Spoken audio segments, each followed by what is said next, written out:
खिपरो भरपासे केतिरा ॾींहं गुज़रण जे बावजूद बरसात जो बीठल पाणी निकाल थी न सघियो आहे। दे कड़ोली जे रहवासियुनि पारां बरसाती पाणी निकाल न थियण खिलाफ़ हथनि में प्ले कार्ड खणी शहीद चौक खिपरो ते एहतजाजी मुज़ाहिरो कयो। वोट ते जंहिंमहिल ज़ाहिर थींदा आहिनि, बाक़ी उन खां पोइ का पोइवारी कोन्हे।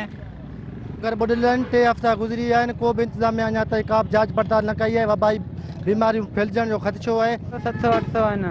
अच्छा जी हाँ, पाणी निकाल इंतजामिया को बि कोन्हे, को बि इंतिज़ाम न पहुतो आहे। पाणी घरनि जे अंदरि बीठल आहे।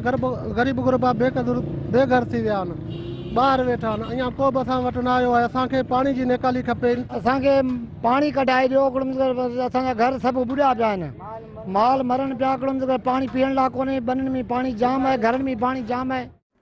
ॿिए पासे हथुंगो हाई स्कूल में बरसात मुतासिरनि लाइ क़ाइमु कयल कैंप हिकु पुलिस एहलकार जे चवण बैदि बरसात मुतासिर। हाणे ज़रूरत हिन ॻाल्हि जी आहे त खिपरो भरपासे बीठल बरसाती पाणी नेकाल कराए ॾिनो वञे ऐं बरसात मुतासिरनि लाइ ॿीहर खीमा बस्ती क़ाइमु कई वञे, जीअं बरसात बैदि मुतासिर थींदड़ माण्हू पंहिंजे बचनि समेत आरज़ी रिहाइश इख़्तियार करे सघनि। कैमरामैन मावजी कुमारी फरहान कुंबर सां गॾु राजा Rashid comber, Sindh TV news, खिपरो।